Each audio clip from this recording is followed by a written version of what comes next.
Let's have some fun with Code Interpreter by learning to work with small documents. And what document could be more fun every year to work with than the IRS 1040 that if you're an American citizen, you have to fill out on your taxes? It's possibly the most fun document that I ever work with in my life. And of course, this is completely not true. It's the document that I absolutely dread dealing with. And usually I'm trying to avoid it all year long because it's a complicated mess of a document. It's got tons and tons of questions. It's dense. It's hard to read. It's got all these rules. I always feel like I'm lost in what I'm doing. So let's go and do just a simple chat of how we might be able to use Code Interpreter to help us with the 1040. Now, I'm going to go ahead and state up front, I would not use Code Interpreter to do your taxes. It can make mistakes. You would want to go use an accountant, somebody who knows what they are doing. This is not tax advice. This is just an example of how you can take a document that is small enough to fit into Code Interpreter and read and reason about, how you can go and interact with it. And even if that document is really complex.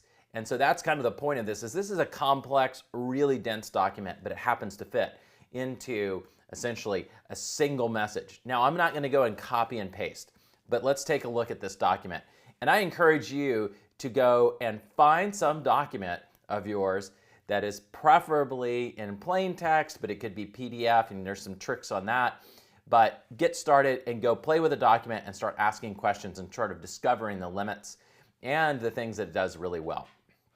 So I'm going to start off by doing a basic pattern that you're going to see over and over when I'm working with PDFs or other documents. And I'm going to say, extract this document into plain text and then read the document and tell me all of the pieces of information to the question. But the key pattern that I'm doing is I'm saying, extract this document to plain text and then read the document.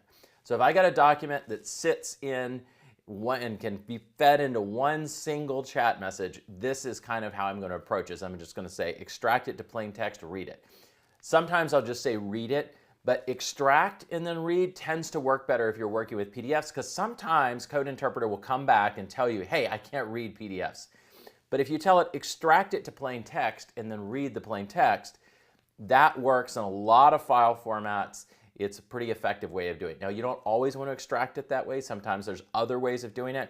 But for now, no, this is a simple, effective way of handling most documents. As you say, extract this document to plain text and read the document. That's going to trigger Code Interpreter basically going and looking at what's inside the document.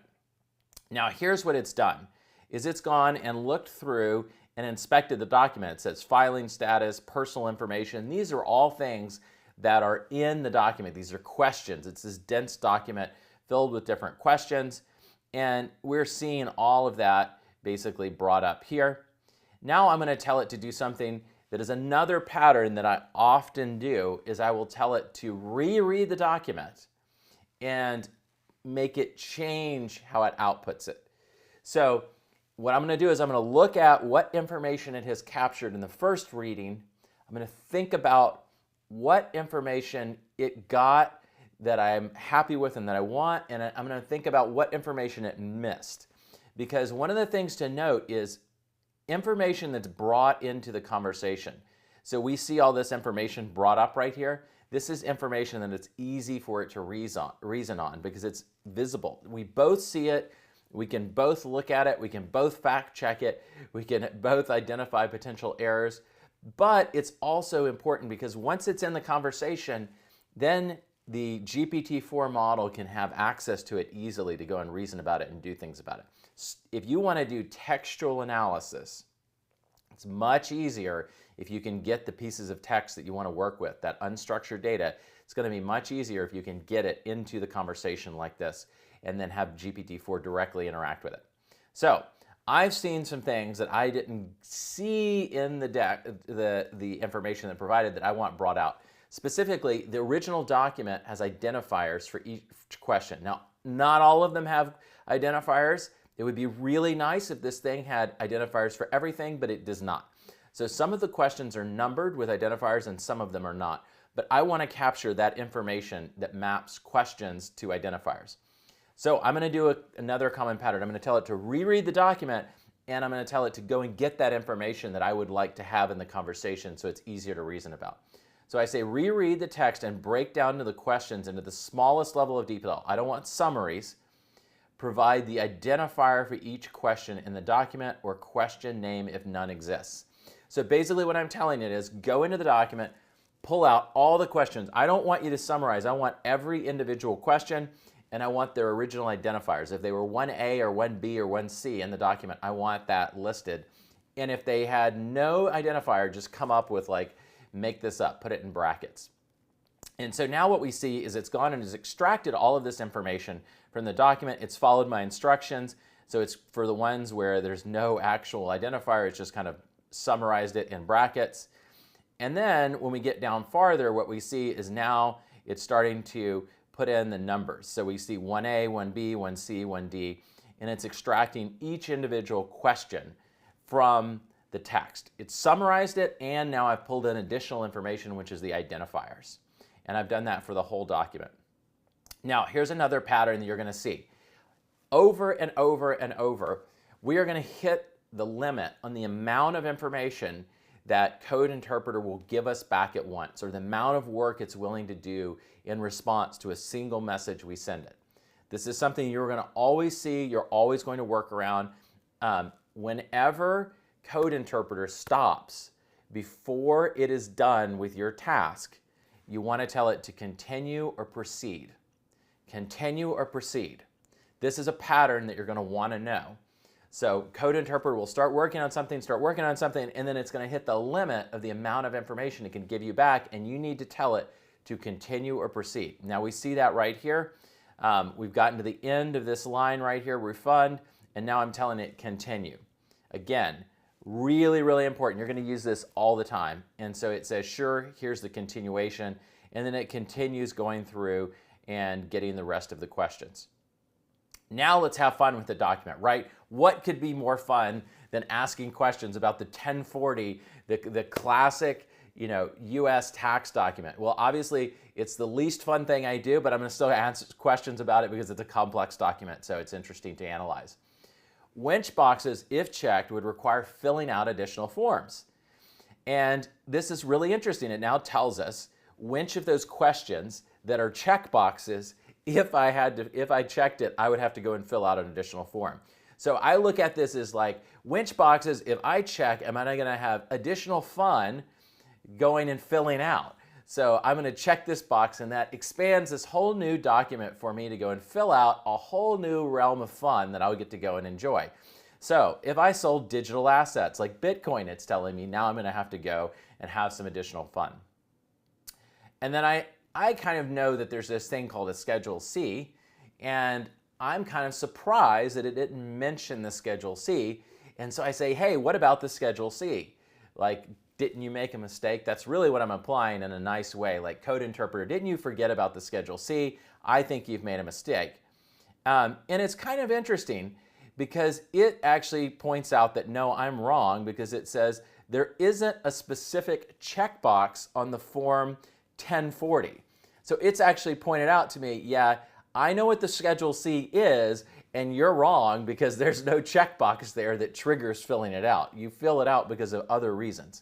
So that's really interesting. Now I say, okay, I'd read some of the questions, and I said, well, if I was born in 1946 and a veteran, which boxes might apply to me? And then it goes and tells me some of the boxes that might apply to me. And so these are really interesting things that you can do. But here, the key, the reason why this was an easy document to work with. Now, it may not be an easy document for me to fill in. It may not be an easy document for me to go and collect all the information that I need to work with. It may not be an easy document to read or understand, but it's an easy document to work with in Code Interpreter because although it's dense in information, that information can be cut and pasted potentially into a single message. Now, I don't have to cut and paste it because I can ask Code Interpreter to extract it as plain text and read it for me. And I can have it go and extract all of the individual questions for me, but it's a document that's easier. Now, I encourage you, go out. This is so much fun and fascinating. Go take documents that you have and start putting them into Code Interpreter and trying this out. Start with extract this document to plain text and read the document, or start with read the document. And then tell it what information you want to pull into the conversation. So here I'm saying, tell me all the pieces of information that this document is requesting. So tell it to read or extract and read, and then tell it what information you want it to bring into the conversation as it reads. This is for small documents. We'll have different approaches for larger documents.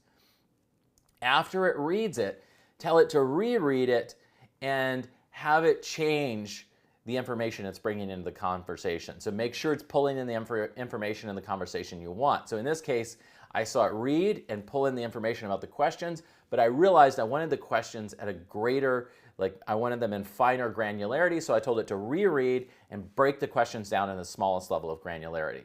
And I told it to provide the identifier for each question. So this is a common pattern. Read, extract, and read the document and pull in information like tell me. Tell me is sort of code for pull it into the conversation. And then when we look at it, we're going to say reread, and here's what else you're going to pull in, or here's how you're going to change how you're going to tell it to me. So that's what I'm doing here. Once we have the information in the conversation like we do here, if we are doing something at a fine level of granularity, we're probably going to hit the limit on the amount of text that it will output at once, or the amount of work it will do at once, and we're going to need to tell it to continue or proceed. Another common pattern that we're going to have in our conversations. So we're going to have to tell it continue or proceed in order to get it finish pulling in the rest of the information, in particular when we're really granular.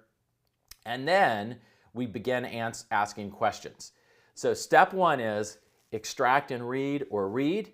Then we say, here's what I want you to tell me when you're reading, or here's what I want you to summarize for me. That's another one. Or here's what I want you to outline for me. Those are examples of things you can do. So extract and read, tell me this, and tell me could also be summarize this or outline this. And then we're going to have it reread and sort of get additional things that we may want that may have been missed, or we're going to have it restructure it. And then we are going to go and begin asking the questions that we have, like which boxes if checked would require more fun. In this case, it would require filling out additional forms, which I translate into much more fun in my taxes. And we can also ask it questions like, what about the Schedule C? What does that mean?